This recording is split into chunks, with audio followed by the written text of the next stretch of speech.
The first aluminum boat was launched as a simple skiff in the middle of the last century. Fishermen loved the lightweight hull because it could be pulled in and out of the water more easily than the wooden boats of the day. Decades later, aluminum boats have gone high-end, but they still have that lightweight appeal.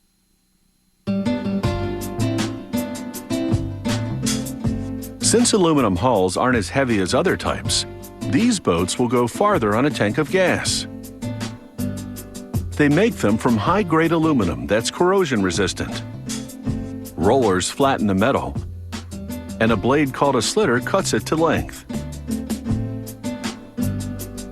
A computer-guided router then makes precise cuts to produce parts that will fit together perfectly, like this bracket to reinforce the stern. They cut the boat's larger components with a computerized plasma torch. It can cut a wider path than the router. They transfer the cut parts to a pallet. This is the boat's bottom panel.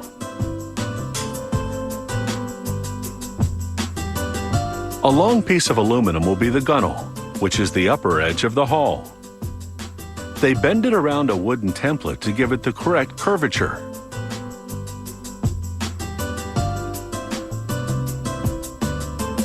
Next, they reinforce the bow with an extra plate of aluminum to withstand pounding waves. They brace the other end with numerous stiffeners and screw them into place. The screws act as a clamping system until the parts of the boat can be permanently attached.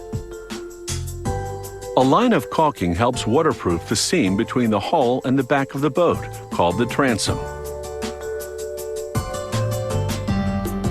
Again, screws hold everything together as the painstaking clamping continues. They join the two sides of the bow and hold the ends together with a vice grip. This strip of aluminum will act as the spine of the bow. It's called the brace plate. More screws tack it into position.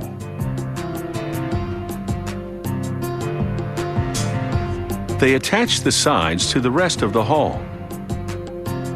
Now they drill hundreds of holes along the seams and plug them with rivets. They extract the clamping screws and fill their holes with more rivets. They install the gunnels on the rim of the hull. And now it's time for the tank test. They lower the boat into a tank to confirm that it's watertight. If they find any leaks in all those rivets, they'll make the necessary adjustments. They spray foam into the bottoms and sides to keep this boat afloat in the event that something punctures it. And then they rough up the surface to allow paint to better adhere.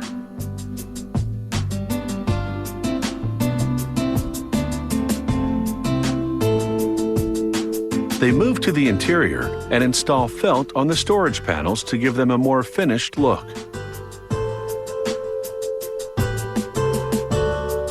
Then they lay the carpeting port to starboard. Next comes the plastic fuel tank.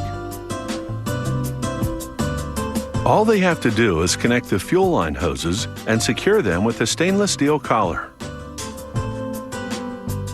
The dash panel fits onto the front. It's pre-wired, so they simply connect it to the boat's main wiring harness.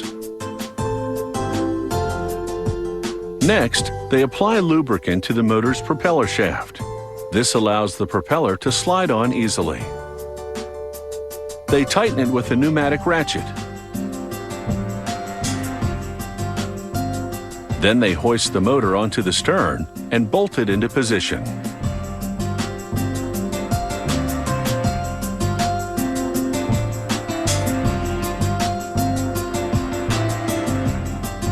With the luxurious interior now complete, this metal boat bears very little resemblance to its utilitarian predecessors.